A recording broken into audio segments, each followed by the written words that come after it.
Bom, um outro pensador desse período, que embora ele é de origem suíça,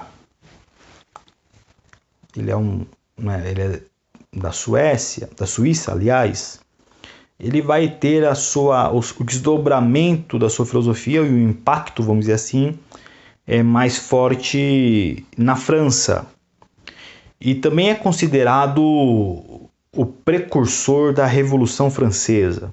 Por que precursor? Porque é justamente as ideias desse pensador que vai servir como base e fundamento para a Revolução Francesa, que culminou na queda da Bastilha no ano de 1789. Bom, embora ele tenha, como nós dissemos, uma origem suíça, ele teve uma atuação muito forte na França. Esse filósofo ele é um pouco mais novo também que Montesquieu, mas ele teve acesso ao conteúdo de Hobbes e de John Locke, e ele também vai tratar acerca da análise do Estado, a origem do Estado, o estado de natureza do homem e o que poderia explicar acerca das relações sociais. Nós já falamos um pouco dele acerca das desigualdades sociais e agora, de uma certa forma, o pacto social. Nós estamos falando de Jean-Jacques Rousseau.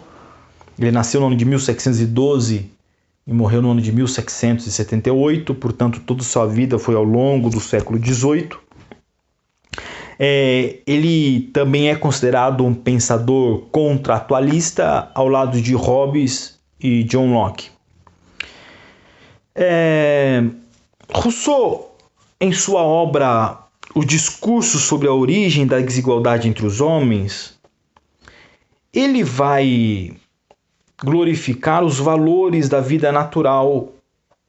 Então, diferenciando um pouco também da perspectiva hobbesiana, de que o homem em estado natural ele é violento, ele é lobo do próprio homem, em estado natural a vida é marcada pela violência, enquanto para John Locke o homem em estado natural vive isolado e é juiz de si mesmo, que resulta em diversos conflitos entre os indivíduos.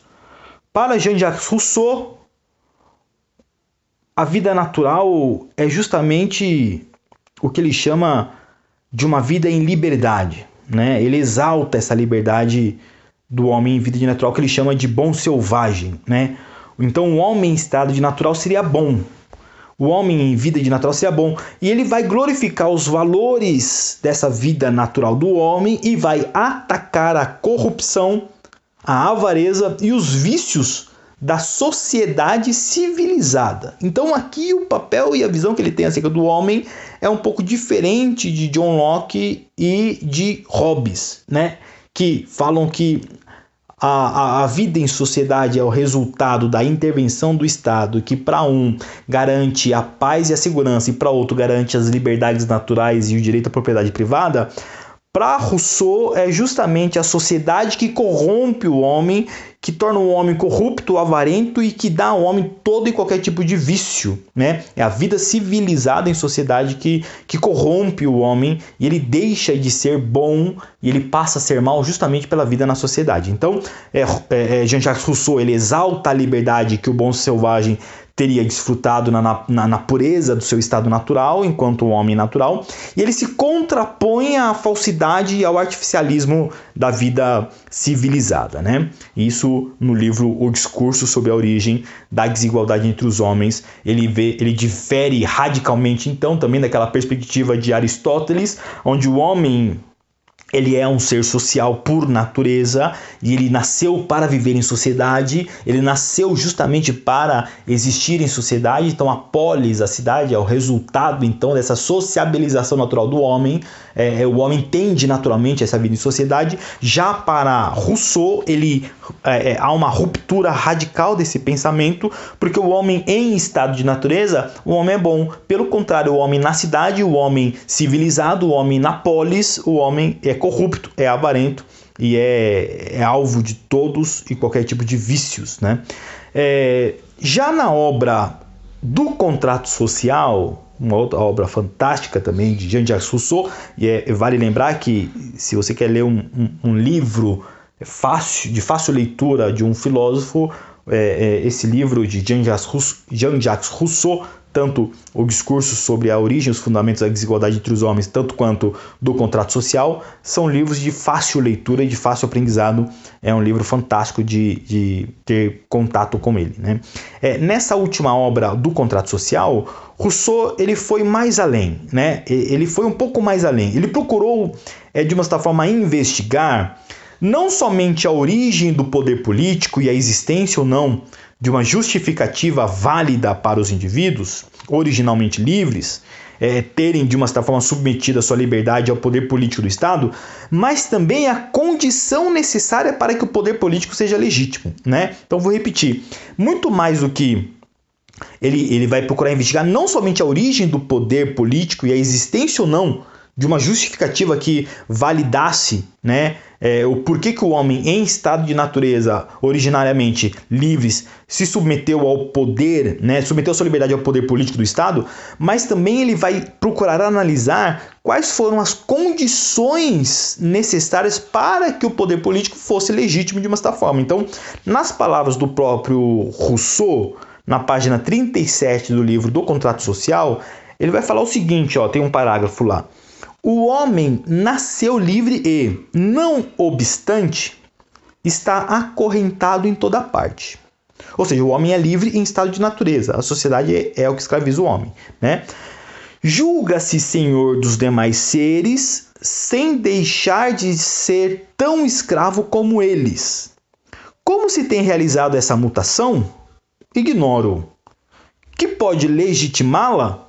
Creio poder responder a essa questão. Então, justamente a resposta a essa questão, o que legitima justamente essa transferência, essa submissão, por que o homem se submeteu então ao terceiros, por que ele se julga superiores e olha para os outros que estão acorrentados e ele se julga superior, de uma certa forma ele também está escravizado dentro de um mesmo sistema político.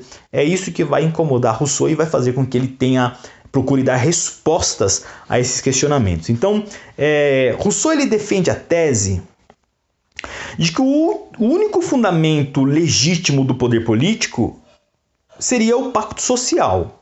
Né? A única coisa que poderia justificar o poder político e os homens se submeterem ao poder político seria um pacto social, seria justamente esse contrato social, esse acordo social. Né? Esse pacto social seria no qual cada cidadão, como membro de um povo, ele concorda em submeter sua vontade particular à vontade geral. E aqui é importante olhar essa palavrinha vontade novamente, nós já falamos isso lá atrás, mas vamos falar novamente.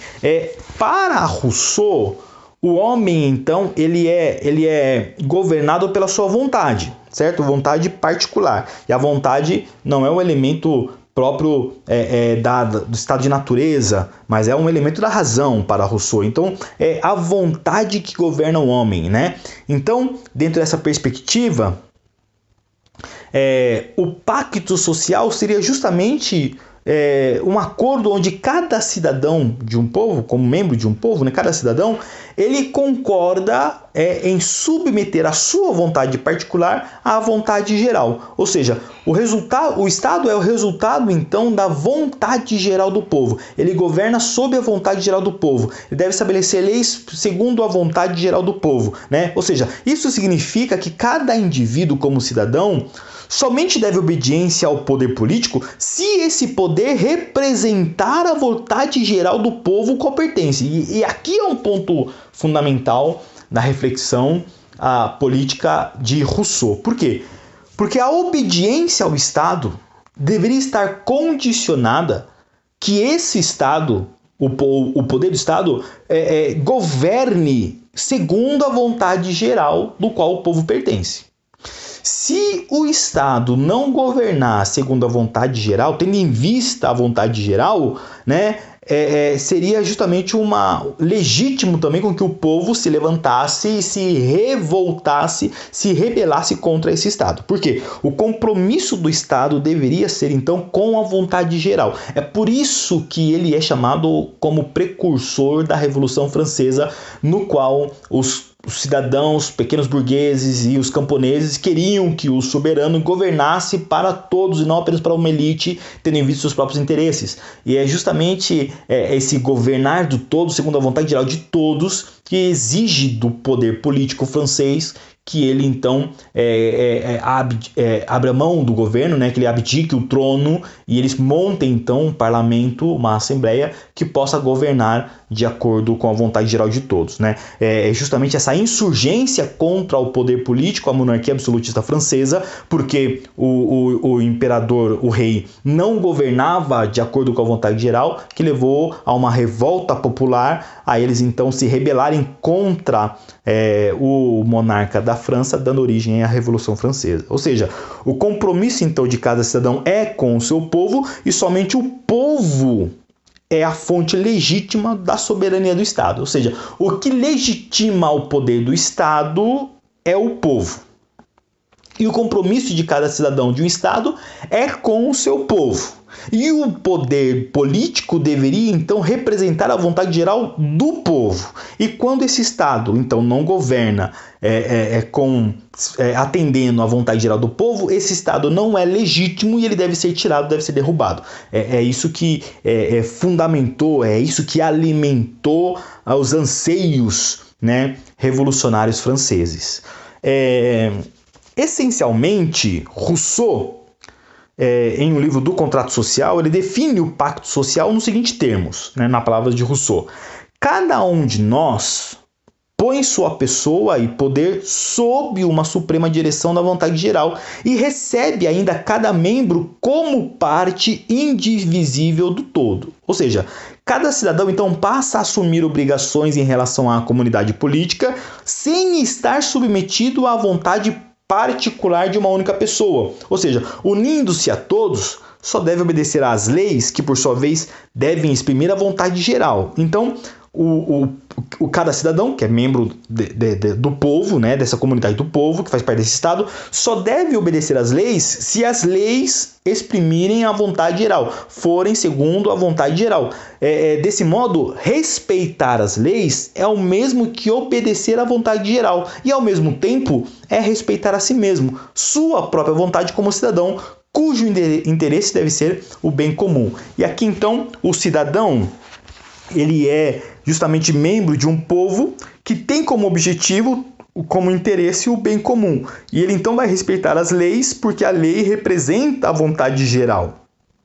E as leis instituídas então pelo Estado, que o Estado tem como objetivo governar segundo a vontade geral. Nesse sentido, para Rousseau, o termo aqui igualdade é fundamental em Rousseau, porque, nas palavras de Rousseau, a igualdade desses cidadãos que compõem o Estado só tem sentido se for baseada na liberdade. E para Rousseau, a igualdade entre os homens só pode ser jurídica. Então, o que faz o homem ser igual ao outro é justamente a igualdade jurídica. É a lei que define que nós somos todos iguais. Então, a igualdade só tem sentido se for baseada na liberdade, e a igualdade só pode ser jurídica dentro dessa perspectiva de Rousseau, né? Então, são as leis que definem a igualdade e a liberdade do homem. É por isso que, nesse sentido, dentro dessa toda a perspectiva de Jean-Jacques Rousseau, que o lema francês ganhou força a partir dessas afirmações de Rousseau, né? O lema da Revolução Francesa: igualdade, fraternidade e liberdade, né? Ou liberdade, igualdade e fraternidade, são temas que estão presentes na filosofia e no pensamento de Rousseau e são o lema fundamental que motivou, que incentivou os corações dos franceses na luta pela sua independência e a destituição do poder do monarca, principalmente com a queda da Bastilha. né, e conseguiu movimentar toda a França numa revolta camponesa no ano de 1789, o que ficou conhecido como Revolução Francesa.